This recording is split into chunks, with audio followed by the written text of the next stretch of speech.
بسم الله الرحمن الرحیم. یو نظم دی چې د باکر صاحب په جواب کې هغه ته ډالۍ کوم. د نظم عنوان دی چې زما د قوم ولس وطن باچا خبره کوي. زما د قوم ولس وطن باچا خبره کوي. زه صفتونه د جهان او د خپل ځان نه کړم. زه چې څه کوم هغه ستاسو په تاوان نه کړم. زه په خدمت د هر افغان باندې ګمان نه کړم. د خپل وجود پر هر پسې ارمان نه کړم. تر څو چې نوم مې په نړۍ کې تر اسمان نه کړم. تر هغه نه کښېنم چې جوړ افغانستان نه کړم. زما د قوم ولس وطن باچا خبره کوي.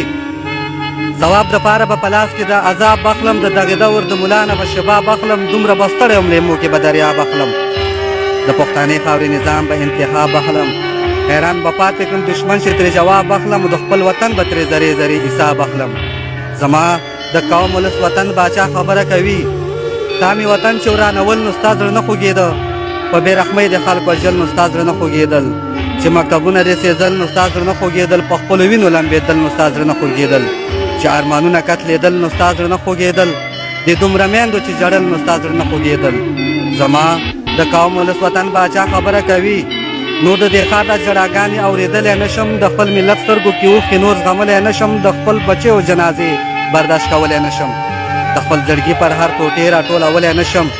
نور په دا سره سکروټه ځمکه ګرځېدلی نه شم. د حق ملګری یم ژبه بندولی نه شم. زما د قوم ولس وطن باچا خبره کوي. دا سړی څوک دی چې بچی د خپلې مور وژني. دلته به څنګه امن راشي چې څوک رور وژني. دلته سیندونه وژني، غرونه وژني، شور وژني. دلته کې ښار وژني که کلی سپین او تور وژني. دلته فنکار وژني، رباب او ټنګ ټکور وژني. دا لګېدلی اور د چا دی راته کور وژني.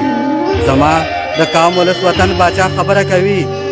دلته د یو بل په دردونو چا صرفه ونه کړه. دلته په جاز او په ټنګونو چا صرفه ونه کړه. په دې سپېڅلو جوماتونو چا صرفه ونه کړه. د ځان دپاره په جنګونو چا صرفه ونه کړه. او په دغې خاوره د بمونو چا صرفه ونه کړه. د اقتصاد په ارزښتونو چا صرفه ونه کړه. زما د قوم ولس وطن باچا خبره کوي. ولسه راشه ودرېدو کې مې ملګری نشته. او د ګران وطن په جوړېدو کې مې ملګری نشته. د دې دشمن په ورکېدو کې مې ملګری نشته. د دغې اور په مړ کېدو کې مې ملګری نشته. د دغه کفر ختمېدو کې مې ملګری نشته. او د دې بدلون را رسېدو کې مې ملګری نشته. زما د قوم ولس وطن باچا خبره کوي. دا د چا دین، د چا مذهب، د چا ایمان نه مني. د فرعونیت دعوه چې کړي هغه مشران نه مني. څوک چې راځي او بېرته ځي د چا تاوان نه مني.